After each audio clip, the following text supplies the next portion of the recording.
Next up, Pluralsight author Jason Helmick wants to share a few video courses that you probably didn't even know we had. These play-by-play videos feature industry insiders, vendor product team members, and other superstars. They're short, packed with information, and a fun way to keep up. Why not plan to watch them over the summer? Hello, I'm Jason Helmick, an author here at Pluralsight, and welcome to Things You Should Know About.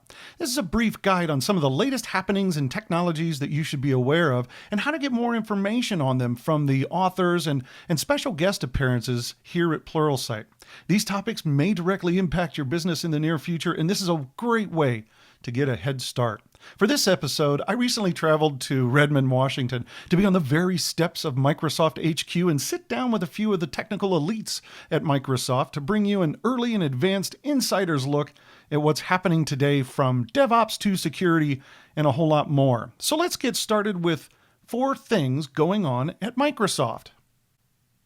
This isn't the same Microsoft that you've grown up with, and it's becoming more apparent every day that Microsoft is doing business differently and better. They're becoming more open than ever before, and this play-by-play interview is just one example. I sat down with Joey Aiello from the PowerShell team to discuss some of the open source, that's right, I said open source projects that they're working on. At the top of the list is Microsoft's quest to bring cross-platform tools and management capabilities to Windows and the rest of the world. There's this new cross-platform development editor called Visual Studio Code. It's different than what you would think of Visual Studio, and it works on Windows, it works on a Mac, it works on your favorite version of Linux. Now, it supports many different languages, but it now has a plugin for writing automation in PowerShell. But the cross-platform experience doesn't end there. Joey also talks about the management with OpenSSH and a secured file transfer protocol, SFTP, on Windows. Again, to build a better management experience in mixed environments of both Windows and Linux. And there are many more insights that Joey gives us on other open source projects, such as code reviews using the PowerShell script analyzer, new and updated documentation for PowerShell, and it's much better, and there's much, much more. Now, you can easily find that play-by-play by going to the Pluralsight search bar and typing open source. How many times a day can you build your infrastructure? Can you automatically scale the performance based on customer demand? I got a chance to sit down with Michael Green from Microsoft to discuss DevOps and the release pipeline. He's the co-author of a new DevOps white paper from Microsoft, and he brought along with him a real-world demonstration to the table using Azure Automation. Now, Michael discusses the release pipeline, the focus of his white paper, but he quickly dives in using a real-world example in Azure of how you can get started. He shows how to start building infrastructure from code using the Azure Resource Manager or ARM templates, where to find them, how to read them, and how to start authoring your own. He then moves on to discuss configuration management with configuration from code using PowerShell's desired state configuration, or DSC, and how to couple those together in a complete solution. I think you will be amazed by the end of this when you see the infrastructure get built, scale for performance, and get replaced when necessary, all without losing event and log information during the process.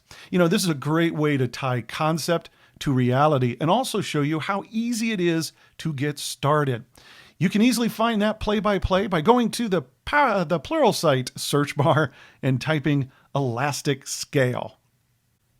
Hero or villain, Edward Snowden showed us all that a person with too many administrative privileges can be dangerous. Whether it's accidental destruction or intentional theft, we need to find a way to only delegate the permissions required by different admins when needed.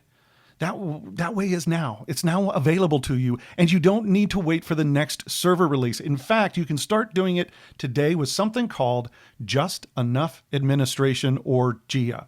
If you've looked at this in the past, it's changed dramatically with the new Windows Management Framework 5 release, and it'll allow you to control exactly what actions an admin can perform. Now, Ryan Puffer will demonstrate how to create something called a constrained endpoint that administrators will access to perform their management task. The endpoints restrict the exact commandlets, parameters, and even arguments that an admin has access to, or let me put it this way, that their graphical management application has access to. So an admin responsible for print services should not be able to run Active Directory commands. You'll see how these management roles can be defined and created. Boy, I really encourage you to watch this one. So you can find this play-by-play easily by going to the Pluralsight search bar and typing GIA. There is a silver bullet to the security crisis that your business faces each day, and it starts at your server. What if you could reduce your server to just enough OS? I use just enough because you may have heard of just enough administration, restricts administrators. Just enough OS is just enough operating system to operate for your needs with nothing extra, like that fax service. So nothing extra gets installed or is on the disk. Now imagine all of the security holes that suddenly just don't even exist. Well, I sat down with Andrew Mason to talk about Microsoft's, most anticipated release, Nano Server, built from the ground up to only have the bare essentials while still solving, your business needs. Let me give you an example. A regular installation of server core is right around 8 gig. Nano is 500 meg. Let that sink in for a minute.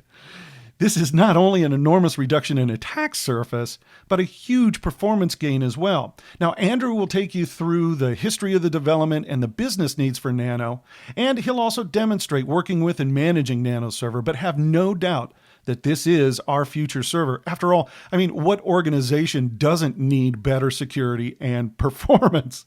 You can find this play-by-play by going to that Pluralsight search bar and typing Nano. And with that, those are the 4 things going on at Microsoft that you should know about. As always, you can get more information and stay up to date with the latest technologies and happenings here at Pluralsight. One thing that you can do is, go to the search bar and type play-by-play, and you'll see all of the play-by-plays, a list of everything that's available in this interview format. Now, I also encourage you to go deeper, and you can do that with any of the courses here at Pluralsight. But something that's kind of interesting is that a lot of times these play-by-plays may be the beginning to more full courses on those technologies. So you want to check out to see if there's additional, deeper information that can help you out. And check back often. We add more courses and play-by-plays almost every single day. So all of us here at Pluralsight are very excited to be able to assist you in your learning goals. We love learning, and we hope that you do too. Two.